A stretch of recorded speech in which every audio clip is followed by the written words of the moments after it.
नमस्कार, मैं भावना राठौड़ और आप देख रहे हैं खबरों का खुलासा। आपण काय सांगाल आता 41 इमारती पुन्हा तोडण्याचे आदेश जे आहेत ते न्यायालयाच्या प्रमाणे महानगरपालिकेने त्यांना पुन्हा एकदा नोटीस दिली, काय भूमिका असणार आहे तुमची? सुप्रीम कोर्टाच्या आदेशाप्रमाणे महापालिका कारवाई करतं।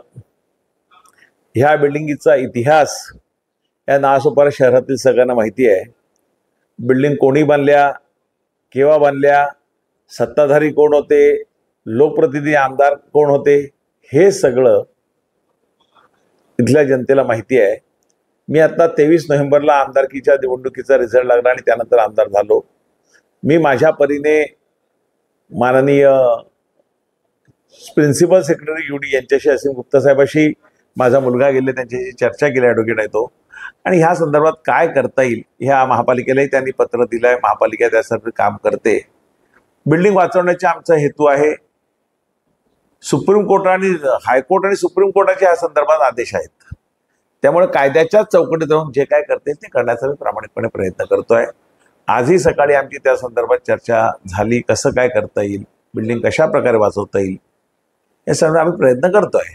आपण तुम्ही जी बैठक घेतली 4 दिवसापूर्वी त्याच्यामध्ये खासदार आगरीचे नेते कैलास पाटील होते, मग तुम्ही ज्या गोष्टीची मागणी केली होती ते पत्र तुम्ही मागितलं होतं की आरक्षण हटवण्यासंदर्भात, दुसरा एक तुम्ही विषय त्याच्यामध्ये असाही मांडला की एकीकडे एसटीपी प्लान साठी ती जागा हवी आणि एसटीपी प्लान साठी ऑलरेडी दुसऱ्या जागेवरती टेंडर भरण्यात आले, मग त्या संदर्भात तुम्ही भर दिली।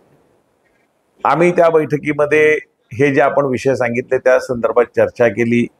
महापालिकेने तिथे कॅपिटल मॉलच्या शेजारी कुठेतरी एक एसटीपी महापालिका बांधत आहे, त्याचं टेंडर निघाल्याचे महापालिकेच्या अधिकाऱ्यांनी त्या दिवशी सांगितलं। तर आम्ही महापालिकेला सांगितलं, बाबा असं तुम्ही लिहून द्या की बाबा रे आम्ही एसटीपी दुसऱ्या ठिकाणी शिफ्ट करतो, आम्हाला ह्या जागेची जरूरत नाही। पण महापालिकेने तशा प्रकारे काही लिहून दिलं नाही। आम्ही विचारणा केली त्यांना, महापालिकेने तशा प्रकारचे काही लिहून दिले की अधिकृत। आता मग त्यांची काय अडचण असेल ती बघू आम्ही, ते असं का करतात, कारण कालच पत्र आम्हाला ते मिळालं, असं का करतात जाब महापालिकेला निश्चितपणे विचारू। एका बाजूला तुम्ही जर असं सांगता की एसटीपी आम्ही दुसऱ्या ठिकाणी करतोय, शिफ्ट करतोय, आणि आता आम्हाला तसं लिहून देत नाहीयेत की आम्हाला जागा ही नको आहे, एसटीपी इथे दुसरं करणार नाहीत, एकाच बाजूला 2 एसटीपी होणार नाहीत, आणि तिथे निवासी भाग असल्यामुळे डम्पिंग ग्राउंडही तिथे होणार नाहीये। डम्पिंग ग्राउंडसाठी दुसरी जागा नवीन प्लान पण येतो, तिथे करा अशी आमची मागणी होती।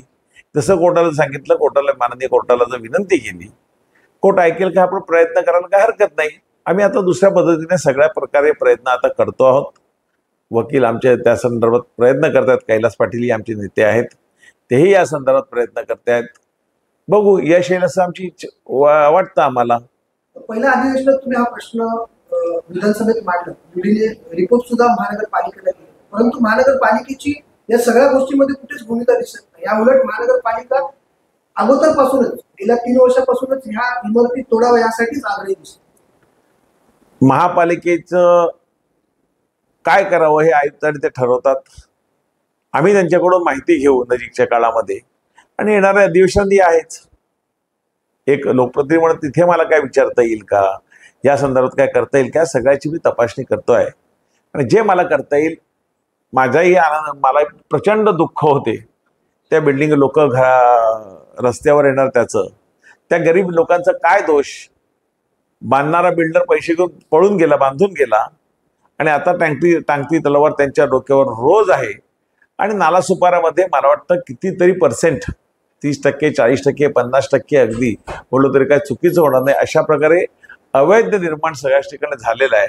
आणि मोठ्या प्रमाणात मला वाटतं 872 काय जे आरक्षित प्लॉट आहेत निर्णय करण्यासाठी रिझर्वेशन टीपीमध्ये प्लॉट, त्याच्यापैकी मोठ्या प्रमाणात आरक्षित झालं आहे। मग अशा सगळ्याच तोडणार का बिल्डिंग, सगळ्याच लोकांना रस्त्यावर आणणार का? महापालिकेने हे बांधून ज्यांच्या काळात झालं, ज्यांनी यांना संरक्षण दिलं, खरं म्हणजे कोर्टाने त्यांनाही आम्ही त्यांच्या विरुद्ध कायदेशीर कारवाईची मागणी करूच, पोलीस स्टेशनला गुन्हे दाखल करू की बांधलं त्यांना संरक्षण कोणी दिलं, ह्या संदर्भात आम्ही काय करता येईल ते बघू। खबरों का खुलासा से भावना राठौड़ की एक रिपोर्ट। ऐसी और खबरें देखने के लिए बने रहे हमारे साथ और सब्सक्राइब करें खबरों का खुलासा, सच की परख हमसे। सच परखेंगे तो बदलाव पाएंगे, साथ आएंगे तो हर खबर का खुलासा होगा।